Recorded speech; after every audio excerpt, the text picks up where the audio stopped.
जय भोलेनाथ, हर हर महादेव। दोस्तों, कल प्रदोष प्रदोष 22 जून को पड़ रही है, जो कि भौम प्रदोष के नाम से जानी जाएगी।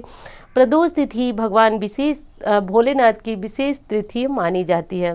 इस तिथि में यदि हम कुछ विशेष चीज़ें भगवान भोलेनाथ को अर्पित करते हैं तो जीवन में आने वाली अड़चनों से मुक्ति मिलती है। इस प्रदोष यानी कि भौम प्रदोष को यदि आप कर्ज से बहुत बुरी तरह से पीड़ित हैं, कोई ऐसा मकान है या कोई ऐसी प्रॉपर्टी है जो कि आपकी बिक नहीं रही है और आप चाहते हैं कि वो बिक जाए, आपको पैसे की आवश्यकता है, तो इस प्रदोष का उपाय जो है आपको ये कार्य भी करा देगा। अगर आप मांगलिक हैं, आपको विवाह में विलंब हो रहा है और आप चाहते हैं शीघ्र विवाह, तो भी आप इस उपाय को कर सकते हैं। विवाह नहीं हो रहा है तो भी आप महादेव के शरण में आएं। संतान प्राप्ति भी होती है। नौकरी यदि नहीं मिल रही है तो नौकरी भी प्राप्त होती है इस प्रदोष के उपाय से। अब मोटे शब्दों में एक चीज़ आपको बता दूं, आप सोच रहे होंगे कि एक उपाय से इतने सारे फायदे। देखिए, ये पूरा वर्ष पूरा साल मंगल का है। मंगल ही राजा, मंगल ही सेनापति।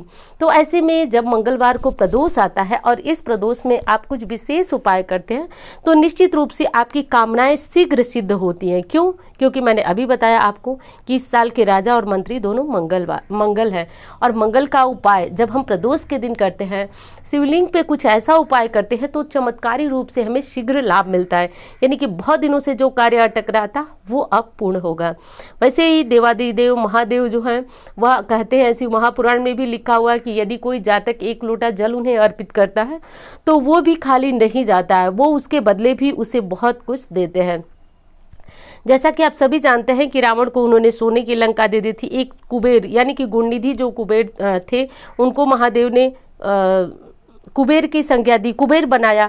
तो हम सब साधारण इंसान हैं। देखिए, समस्याएं बहुत ज़्यादा हैं क्योंकि कलयुग है। अब कलयुग है, समस्याएं हैं, तो ऐसे में कलयुग के देव महादेव हैं, तो महादेव के शरण में हमें जाना चाहिए। वैसे तो मैं बताती हूँ प्रति सोमवार करें, प्रतिदिन करें आप, लेकिन प्रदोष व्रत की ऐसी महत्ता है, या फिर प्रदोष नहीं रहते हैं, मैं कभी नहीं कहती हूँ कि आपको व्रत रहना बहुत ज़रूरी है।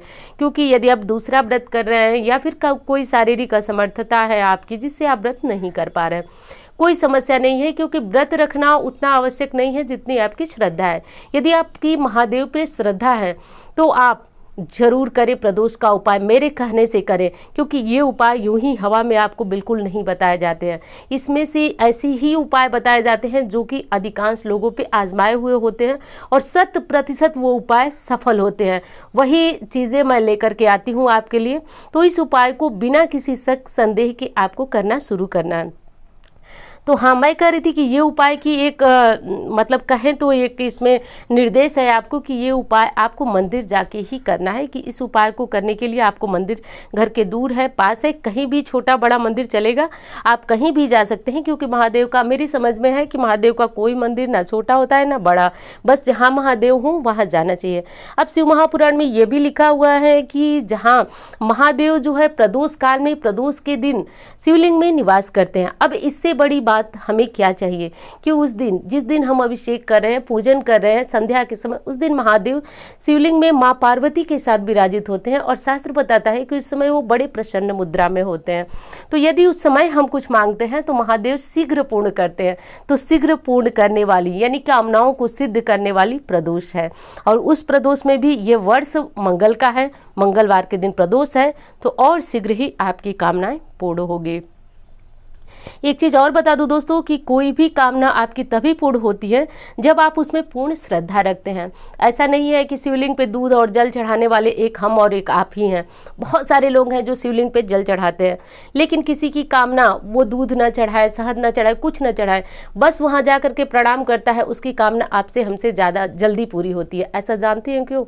जानते हैं इसलिए पूर्ण होती है क्योंकि वो हमसे आपसे ज़्यादा श्रद्धा रखता है। तो मैं एक चीज़ आपको बता दूं कि आप पूजा कम करें, ज़्यादा करें, व्रत रह सके रहे, नहीं रह सके कोई समस्या नहीं है, लेकिन आप महादेव के प्रति श्रद्धा बहुत ज़्यादा रखिए। यदि कोई समस्या है, आप माथा टेकने मंदिर गए हैं या फिर आपका विवाह नहीं हो रहा है, बहुत सारी समस्याएं आपकी आ रही हैं कि दीदी लव मैरिज करा दो, प्रेम विवाह करा दो। देखिए, मैं कराने वाली कोई नहीं हूँ, मैं बहुत तुच्छ प्राणी हूँ, मैं भी एक आपकी तरह भक्त हूँ महादेव की। तो मैं बस आपको उपाय बता सकती हूँ, आपको माध्यम बता सकती हूँ, जाना आपको है, करना आपको है। देखिए, तो मैं सिर्फ माध्यम ही आपको बता रही हूँ, आपकी बातें, आपके कमेंट को ध्यान में रख करके ही तो करना आपको है कि आप क्या कर रही हैं। और दूसरी बात कि मेरे ऊपर भरोसा न रखिए, महादेव के ऊपर भरोसा रखिए। मैं कह रही हूँ कि महादेव ही आपको जो है कि वो आपकी इच्छा पूर्ण करेंगे। मैं तो बहुत तुच्छ हूँ, बहुत छोटी सी आपकी तरह भक्त हूँ।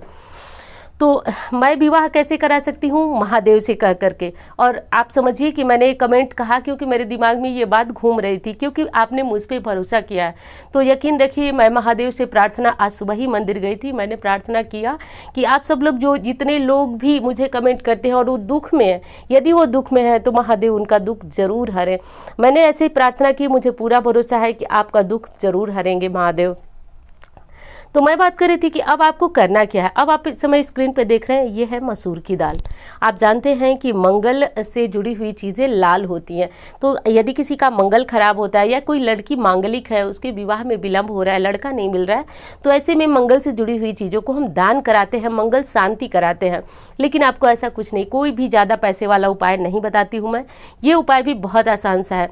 अब आपको लेना है लाल मसूर की दाल, वैसे ही लाल होती है, तो ये लेना है। और पूजा की सामग्री जैसे आप लेते हैं वैसे ही लेना है, यानी कि फूल, बेलपत्र और पंचामृत, यदि मिल सके तो गाय का दूध, शहद, घी, चीनी और ये सारी चीज़ें लेकर के आपको जाना है। दही भी लेना है, मैं भूल गई। तो ये सारी चीज़ें लेकर के आपको शिवलिंग पे जाना है, शिवलिंग के पास जाना है। एक चीज़ और बता दूं, आप लोग पूछते हैं दीदी ये चीज़ें ना मिले तो, मैं कहती हूँ कोई चीज़ ना मिले, ये मेरे जीवन का अनुभव है, मेरा स्वयं का अनुभव है। यदि मुझे कोई एक चीज़ नहीं मिलती है, एक चीज़ छोड़िए, कभी कभी परिस्थितियाँ ऐसी आती हैं कि मैं बेलपत्र तोड़ ही नहीं पाती हूँ, ला ही नहीं पाती हूँ। और मंदिर, जिस मंदिर में जाती हूँ मैं, वो मंदिर इतना बड़ा नहीं है कि वहाँ प्रति सोमवार को फूल वाले बैठे रहें, तो मुझे नहीं मिलता है, मैं फिर भी जाती हूँ। तो बस आपकी श्रद्धा बहुत ज़्यादा महत्व रखती है, तो आप भी उसी तरह कीजिए। महत्व नहीं है कि आप जो है कि क्या करते हैं, कितनी सारी सामग्री लेते हैं, आप ये बिल्कुल मत सोचिए कि आपको क्या सामग्री लेना है। बस आप एक नियम बनाइए कि हमको मंदिर तक पहुँचना है, ये नियम बनाइए, और फिर देखिए दुख कैसे भगता है। आप सोचिए ही मत, मन नहीं कर रहा है, बहुत ज़्यादा तकलीफ है, एकदम मन नहीं कर रहा कि अब तो मंदिर नहीं जाऊँगी, अब मैं बहुत ज़्यादा परेशान हूँ, अब नहीं जाऊंगी मंदिर, फिर भी आप मंदिर जाइए, आप जाइए। यदि दुख काटने वाला कोई है तो वो महादेव है।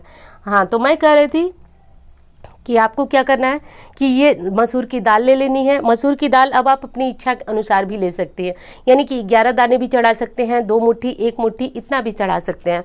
तो आप ले लीजिए मसूर की दाल, और इसके साथ यदि आपको गुलाब प्राप्त हो जाए तो आप गुलाब ज़रूर ले लें, गुलाब ले लें। गुलाब से जो है इस चीज़ के साथ, यानी कि लाल गुलाब और लाल मसूर की दाल चढ़ाने से, यदि संतान नहीं है, बहुत ज़्यादा दिनों से आप संतान के लिए बहुत ज़्यादा परेशान हैं, तो भी आप ये उपाय करें। कर्ज बहुत ज़्यादा बढ़, देखिए कर्ज के लिए तो रामबाण उपाय कहेंगे। यदि आप आज से शुरू करके और 11 दिनों तक आप ये मसूर की दाल और लाल गुलाब शिवलिंग पे अर्पित करेंगे, 11 दिनों में यदि आपको नहीं चमत्कार दिखे तो कहिए, कमेंट कीजिए आप, ऐसा नहीं हो सकता है कि आपको चमत्कार न दिखे। अब बात संतान की करूं, बहुत दिनों से आप यदि परेशान हैं तो आप एक काम कीजिए, आप 11 दिनों तक मसूर की दाल चढ़ाइए और प्रतिदिन आप शिवलिंग जाइए और नंगे पैर जाइए। आप देखिए 1 साल के अंदर अंदर आप कोई व्रत मत कीजिए, कुछ मत कीजिए यदि आपकी शारीरिक सामर्थ्य नहीं है तो। और यदि आप व्रत करना चाहते हैं, क्योंकि ये प्रश्न भी बहुत आता है कि संतान नहीं है, तो आप जो प्रदोष शनिवार के दिन पड़ रही है, तो जो प्रदोष शनिवार के दिन पड़ रही है, उस प्रदोष से आप प्रदोष का व्रत शुरू कर लें। शुक्ल पक्ष से भी प्रदोष से शुरू कर सकते हैं और कृष्ण पक्ष की प्रदोष से भी शुरू कर सकते हैं। शुरू करके 1 साल तक प्रदोष। अब प्रदोष व्रत की महिमा इतनी है कि यदि आपने 1 साल निर्विघ्न इस व्रत को किया, महादेव का पूजन किया, तो निश्चित रूप से आपकी गोद हरी हो जाएगी। दूसरी चीज़ बता दूं कि 4-5 कमेंट तो ऐसा आया था कि दीदी मैं जो है 3 महीने गई, 4 महीने गई, 1 महीने गई और मेरी गोद भर गई। तो आप भी कीजिए।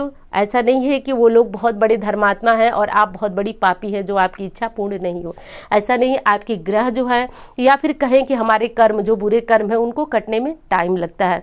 अब आप सोच रहे होंगे कि बुरे कर्म आपने किया ही नहीं। कभी कभी ऐसे बुरे कर्म होते हैं जिनका हमको ज्ञात नहीं है, लेकिन देखिए परमात्मा बहुत तोल करके सब कुछ हमको देते हैं। यदि दुख दिए हैं तो उसके जिम्मेदार, उसके भागी भी हम ही हैं। तो ऐसा कीजिए आप कि ये चीज़ चढ़ाइए और 11 दिन आपको लगातार चढ़ाना है। यदि आप किसी समस्या में पीड़ित हैं तो, किसी समस्या के लिए परेशान हैं तो, यदि नौकरी चाहिए, देखिए नौकरी चाहिए तो मैंने बताया आपको पहले ही, फिर तीसरी बार बता रही हूँ आपको कि ये साल मंगल का है। मंगल बहुत सारी परेशानियां लाता है, रिश्ते में बिल्कुल ऐसे छोटे भाई बहनों से, बड़े भाई बहनों से बहुत ज़्यादा दुर्भावना हो जाती है, परिवार में कलह कलेश बढ़ जाता है। तो इन सब के लिए मंगलवार को पड़ने वाला प्रदोष बहुत ज़्यादा वो फायदेमंद है। नौकरी की बात कर दूं तो नौकरी के लिए भी शनि और मंगल जिम्मेदार है। तो इस साल आप क्या कीजिए कि पूरे वर्ष यदि आपको जब मौका, वैसे सोमवार से सोमवार या फिर सोमवार ना आपको समझ में आए तो प्रदोष, जैसे आपको समय मिले, वैसे तो रोज ही, यदि ज़्यादा समस्या है तो रोज ही नंगे पांव शिवलिंग के पास जाइए, जल फूल बेलपत्र, और कुछ भी आपके पास नहीं है तो भी आप मंदिर जाइए, जा करके हाथ जोड़िए। देखिए 41 दिनों में ही आपकी कामना पूरी। यदि आपने एक वीडियो नहीं देखी जिसमें मैं बताई हूँ कि 40-41 दिनों की एक साधना होती है, तो वो आप करके देखिए, बहुत चमत्कारी साधना। यदि आपने अब तक उस वीडियो को नहीं देखा तो सर्च करके देखिए, वो वीडियो आपको जरूर मिलेगी। और मुझे लग रहा 2 या 3 महीने पहले मैं वो वीडियो दी थी।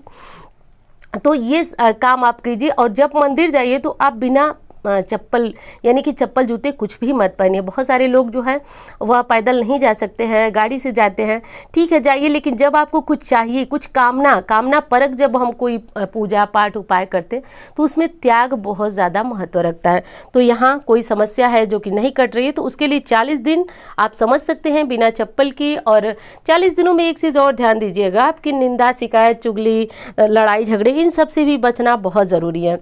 हाँ, तो मैं प्रदोष का उपाय बता रही थी आपको, तो ये था प्रदोष का उपाय जो कि आपको जरूर करना है। और एक मोटे शब्दों में फिर बता रही हूँ कि 40-41 दिनों की यदि आप बहुत गंभीर समस्या में हैं तो ये साधना आप करें। अपने घर के आसपास कोई मंदिर देखें और वो वीडियो आप जरूर देख लें, उसमें आपको अच्छी तरह से पता चल जाएगा कि अब आपको करना क्या है।